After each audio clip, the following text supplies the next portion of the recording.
Coming up on a special edition of VCU InSight, documentaries from students in the VCU School of Mass Communications. We'll take a look at how their traditional four-year undergraduate experience is, in many cases today becoming a fifth year.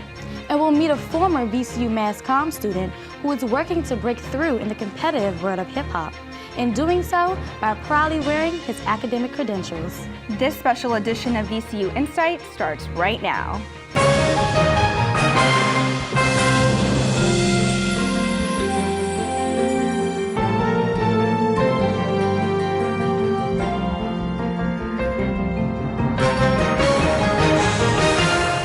Hello and welcome to this special edition of VCU InSight. I'm Alina Sitnor. And I'm Samar Kawaja. Thanks for joining us as we feature documentaries from undergraduate students in the VCU School of Mass Communications. Whether for financial reasons or just difficulty in completing undergraduate coursework in the typical 4 years, it is becoming increasingly common for students to take 5 years or more to complete their degrees. According to a report by the State Council of Higher Education, only half of VCU students graduate in 4 years. The remaining half stay in college anywhere from 5 to 7 years. Watch us as we follow the life of one VCU senior as she tells her struggle of what it means to be in college longer than 4 years.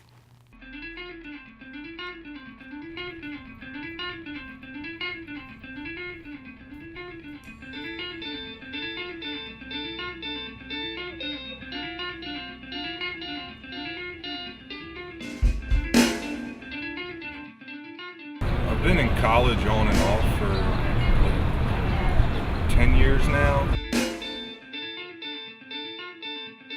I have been in college now for 4 years. I should be graduating this semester.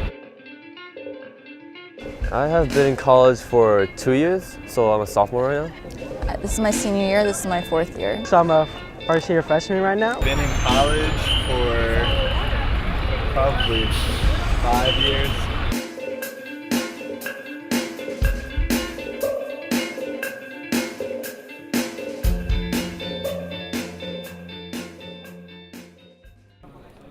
My name is Stephanie Atkins. I'm a mother, a daughter, a girlfriend, an employee, and a college student. All together, I've been in college 7.5 years, 7-ish years. It'll be 7.5 by the time I'm completely done. At VCU, I'm in my 4th year and still trucking. But I am a senior, a super senior, I guess is what they call it. I have 2 children. My oldest daughter is Kaya. She will be 9 in June. I have a son. He's 3. He'll be 4 in August. There's no typical day in the life of Stephanie. Every day is different, whether I go to school or work or depending on which kid I have.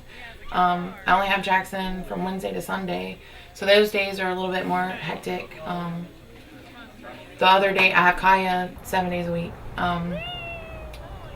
So during the beginning of the week, it's just me and her, and we tend to get more things done because we don't have the 3-year-old around. But it still is, you know, I have to get her up and ready for school every morning. I have to drive her to school, and then I have to go to school, and then either I go to work and I'm at work until after the kids are in bed, or I get to come home and hang out with them for a couple hours before they pass out.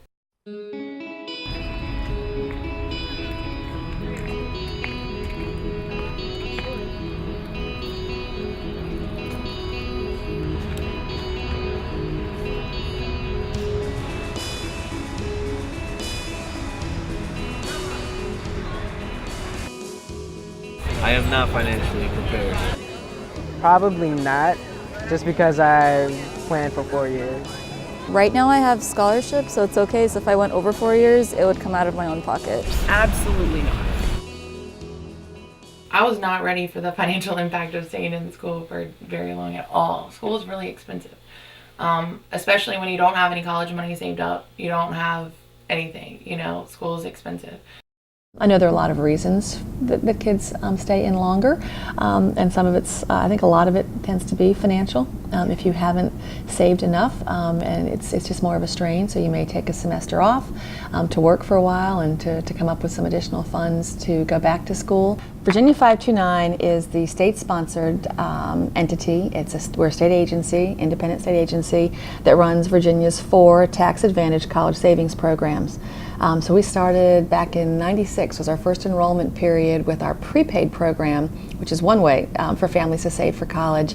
And we expanded over the years with 3 additional savings programs to help families get started with different types of investment options, with different price points, with different types of investment strategies to help, we hope, as many families as possible be able to start thinking and planning for college.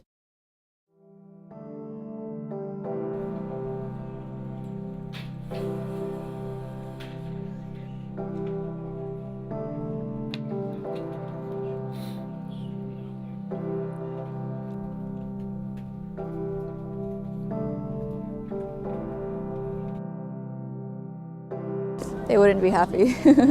My parents feel like if I'm in school longer than 4 years, I should really have a goal.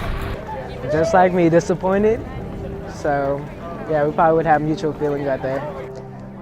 My mom would understand, my dad not so much. I imagine, also from the financial perspective, knowing that it's costing me more money, knowing that I'm not generating a lot of income is probably something that bugs them. But they want me to see it out. I didn't see it out the first time. I left school, and that was something that they were like, you've been in college since you graduated from high school. You need to get this finished. So I think that's a lot of it. See it through till it's done. It's been the kind of thing that I've wanted to support her, whatever her, endeavors have been. And so I was very happy when she wanted to go back to finish what she started. And so I've just wanted to be there. I promised her in the beginning that I would babysit for free so long as she kept her grades up. And man, she's really held me to it. I'm thrilled for her that she's followed this through and doing it. I'm just so proud of her for, just persevering, determination, it's great. It's great. I love it. She works really hard so she can get money for us so we can do fun things as a family. Like on my birthday, we go to water country sometimes. For last year, we went to go get a dog because I really wanted a dog. Do you want to go to college like Mommy one day? No. What do you want to do when you grow up? I want to be a veterinarian, like somebody who takes care and gets pets so that she can help them, or a builder like my grandpa.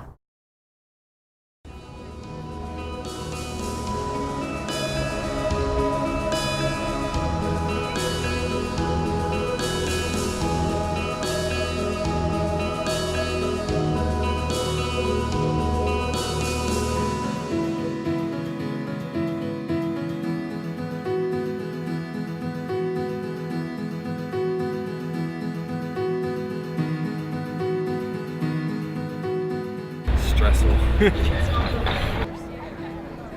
Failure. Tiring. Exhausted. The reason that students do not necessarily complete in 4 years is always going to be grades. If they got better grades and got the 30 hours done, then they would complete in 4 years. But many of the students, for a lot of reasons, drop courses that they don't think they're doing that well in, and that forces them into an extra semester or 2 semesters to get to completion. I think it's important for kids and for adults to realize there doesn't have to be one path. Nothing says you have to graduate from high school and 3 months later go into college and 4 years later go into graduate school or go into the workforce, and that you have to know right from the time you're 18 what it is you want to do when you're 25, 30, 40. Work hard, it'll pay off. Go to class. It's a lot of years of your life, but if you go through those years and focus and do well, then the rest of your life you can do things that, one, you want to do because you obviously wanted to do it to go to college for it, And two, then you get to, also enjoy the fruits of your labor. You get to start getting paid for the stuff that you're doing for free in college, or paying the college to be able to do, So I think that's the best advice, is just to do it the first time and just get it over with. But if I had to do it all over again, I would have put school first the first time, because then I might be doing something way cooler and not living in my parents' basement right now.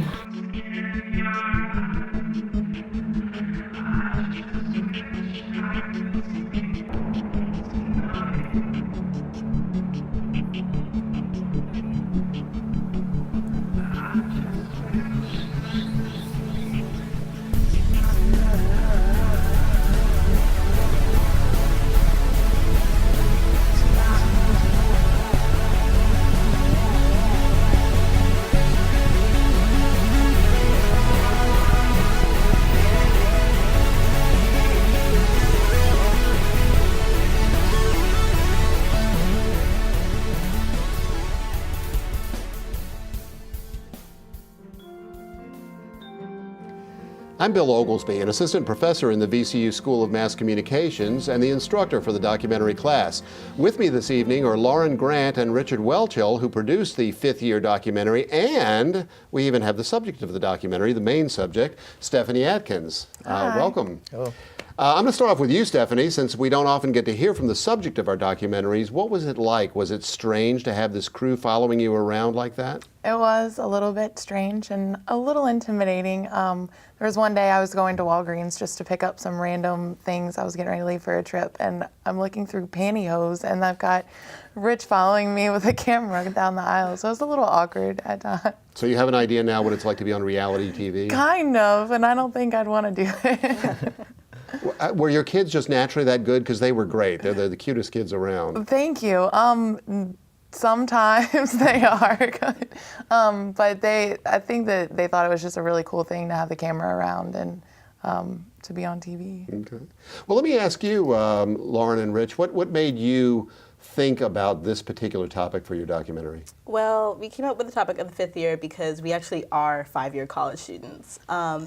When we hit our fifth year, it kind of hit home, it hit hard, and we were like, are we the only people out there who are like this? And going to VCU, a school of 32,000 students, there's a lot more. So we were like, well, let's do the fifth year and see, because obviously we got a lot of subjects from it. We had a man on the street, and we took several people who actually were five-year college students and got to hear what they wanted to say as well. So it just served us very well. Rich, what do you think is the main message that people ought to take from your documentary? Well, I think that the main message should be that, it's no longer 4 years. There's no one path anymore. It's kind of you do 5 years now, pretty much. Yeah. I don't know what else. Yeah. Was it difficult coordinating everybody's schedule around to do this? Yeah, we were actually shorthanded in our group a little bit. It was just us two instead of the third person. But I mean, we both complemented each other in our own ways. We had our strengths and weaknesses, and so it worked out in the end really well. And I don't think it wasn't really that hard to do in the end. No. Yeah.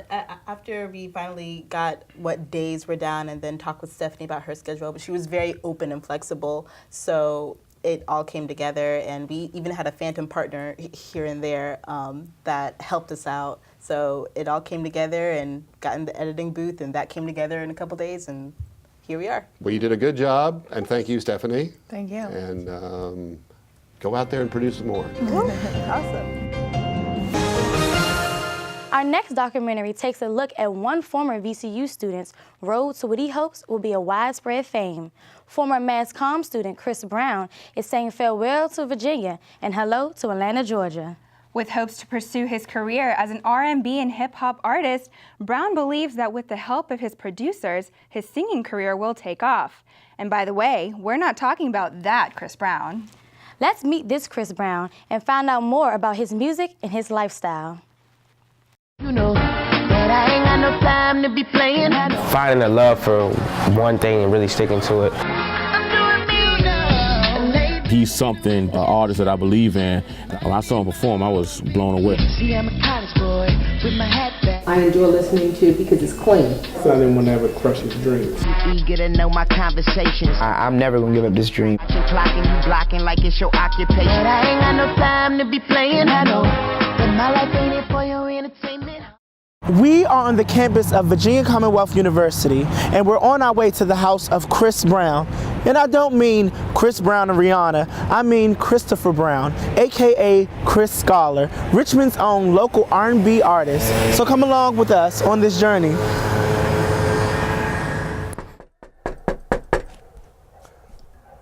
We're outside of Chris's house right now, and he's going to take us downstairs to see his studio, home studio.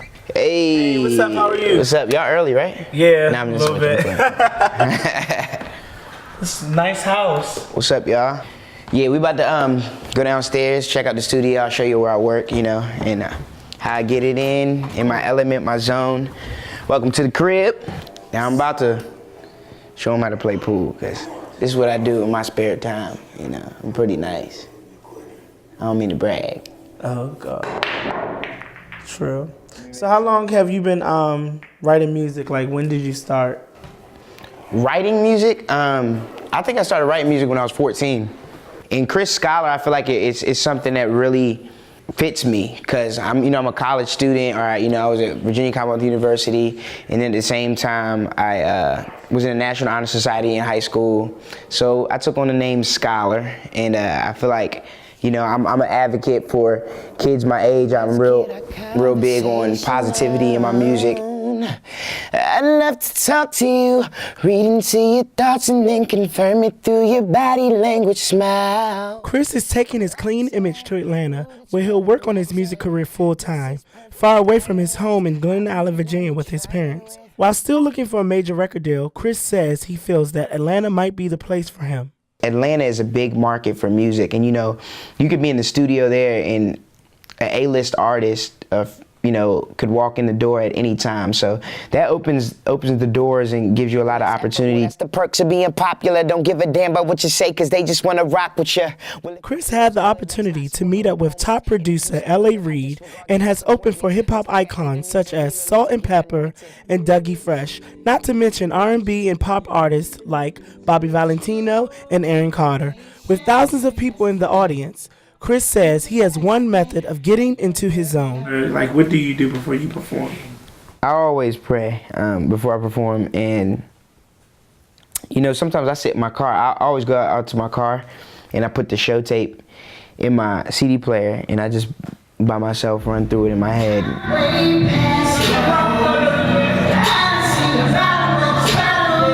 When you're in a studio and you're in a certain place, you're kind of in a box. You're just in the same place. You see the same people, or you see the same walls. When you're in here playing beats and playing other people's records, like listening to the radio, you just get your mind flowing. You get to hear music, hear different melodies. When did you discover that you had a talent? My family, we're very church oriented, so I came up singing in the church, and even people who can't sing, when you're coming up, you start off in the church. But I was getting a lot of solos, and then it transferred into my school, into school choir, and I was doing a lot of solos, and people recognized that, you got a nice voice on you. And at the time, I just loved music, just loved singing, and I was really more into sports. But then, when I first recorded my first song when I was 14, I realized that, I want to start taking this music thing serious.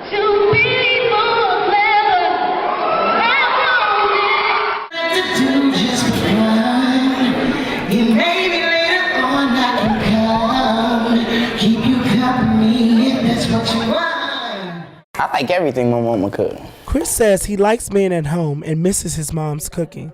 His parents have supported him throughout his development as an artist, but it was his brother Curtis who they thought would be the music star of the family. Curtis did the show choir, all state, all county, and that kind of thing, and the music teacher was trying to get Chris to go to that direction, and I was like, you've got two different kids here, trust me. When those type of industry type folks want to pay some attention to you, we said it was worth it. Let's give it a shot, because you never know. And plus I didn't want to ever crush his dreams. Your brother is also a part of your choreography. Yeah. How does he assist you through this journey, and what is his role other than brother? Man, my brother plays a major role because without him, I would be doing a lot of stuff on my own. As far as dancing, that's where I get my inspiration from, is him, because he used to dance like crazy in high school, and I was always looking like the little brother, like, man, I could do that too. This is Chris shooting his own music video. He and his brother started their own video production company. They also shoot videos for other artists. It's cool to see him finally finding a love for one thing and really sticking to it and getting there. And I'm happy for him, and it's cool because it's what I like to do as well. So I'm right there beside him every step of the way. Like, his name is Chris Scholar for a reason. It's he's trying to promote the fact that he was in college. Did a lot of very good things in life without having to actually be a thug or be hood or be overly top sexual. So you don't have a lot of artists right now that can fit in that good boy lane. The two brothers grew up together in Richmond, but their dad, unfortunately, didn't have the same opportunities growing up in a rough part of D.C. If I would have grown up in D.C., I'd probably be a different person. I mean, for me, being in the music industry, seeing that I meet a lot of people, a lot of different ethnicities, and I'm all over the place, I think being that I moved so much, I learned how to adapt to situations and talk to people and become like more of a people person. And my mom's from South Carolina, so she country, my dad is city, and I got a little bit of both. Which one out of the two of you are musically inclined? Because you have two children who can sing. So I let my wife answer. She's answered it already. Since she's pointing all at my head. Musical talent definitely isn't from, but I support them. I enjoy listening to because it's clean. I think he has very good lyrical content, and like if my nieces come over, they're 5 and 3, or if we have family and friends over, or my uncles come over, that's in their 60s or 70s. They can still enjoy the music. I think that's the most important thing. Some local DJs think Chris' clean sound is good enough for the airwaves, so we went to talk to a local Richmond radio station. Mr. Brown What's up, man? How you doing? I'm good. How are you today? I'm doing pretty good. So what are we doing good tonight? We're in the radio station. This is Radio 1, and what we're about to do is go upstairs and holla at DJ Lonnie B. And that's somebody who's hosting my new mixtape. Got a lot of respect for him, so it's good, bro. How you living? Good, man. Lonnie B has been in radio for over 10 years. He has worked with rap artists such as Jay-Z and Bone Thugs and Harmony. Lonnie is very familiar with the music industry. Even not knowing his music, if he gets the opportunity to perform in front of you, he could grab your attention from then on out. A lot of artists can't do that. He has a great personality. He's definitely on a younger age range, so he has everything going for him. All he really needs is the right record. Lonnie B said he was blown away when he heard Chris sing, and advises Chris to keep making up-tempo songs to get more play on the radio. If you have slow music, it's so much harder for us to do what we do. And even if I wanted to do it as a favor, when I do it, it's so to the left that it will bring attention, like, why is Lonnie playing a slow record? So that's why it's always good for him to come with high energy.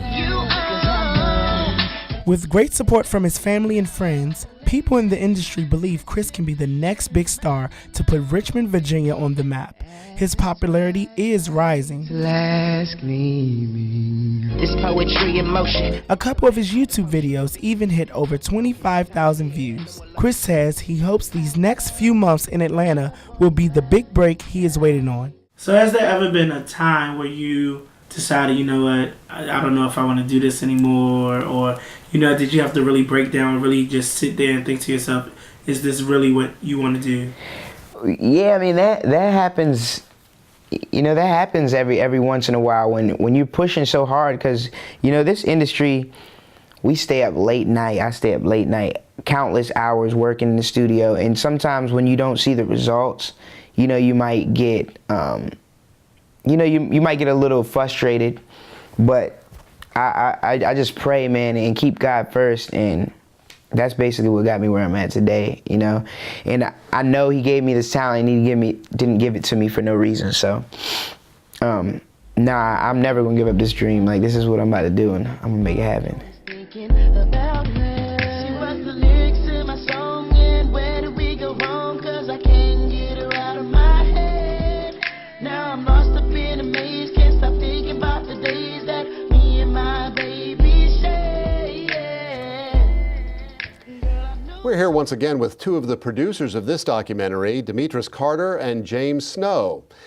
So guys, was it a different experience? In this case, unlike many, you were working with somebody who was used to being on camera, used to sort of being in the spotlight. Was it unusual having to work with somebody under those conditions? Well, it was unusual in the fact that it was actually a lot easier. I really enjoyed it because in our previous classes at VCU, we've done some man-on-the-street type interviews where you're just interviewing random people, and they, can seem very uncomfortable in front of the camera, and they start looking at the camera and doing all these things you're not supposed to do. And Chris was not like that at all. He was just really easy to work with. I agree, because he was a former mass comm student, so sometimes he even gave us tips. So maybe we should do this, or maybe angling the camera this way would make it even better, which was very helpful in a way. Were there any particular challenges with this documentary? One challenge I would say was scheduling and communications, because I would call him like, yo, Chris, we need you. When is your next gig or something? And he's like, well, I just don't know yet, but I'm gonna get back to you. And it's like, oh, we need to know right now, just to get it done. Yeah, it was a little tough because he told us in the beginning process that he was going to be moving down to Atlanta, Georgia. So that was a pretty big distance barrier, but it ended up working out pretty well, and we were able to get a live performance of him, so it was actually a lot of fun, but it was a challenge that we had to overcome. Now, I'm sure a bunch of people are wondering, this was a little bit unusual in that you took more of a starring role in this, Demi, than many people who produce a documentary. Did you do that sort of as you went along, or did you have it all planned out, or how exactly did you do that? Well, I kind of did it as I went along. Since I kind of knew him, we went to school together. We also sung together in the past, and I just knew how he worked. So I just decided just to, be the face. Well, we decided to be me to be the face of the documentary, which helped the storytelling and also just gives a more human aspect to it, human interest aspect. So is most of your stuff scripted out or not? No. Sometimes I just go with the flow with everything. Narration, yeah, we had to transcribe the script and, put the narrations in. But on camera, I went on the spot. They said, Demetris, we're going to put you on camera. I said, okay. Let me just get this done. Well, good job, guys. Thank you. Thanks.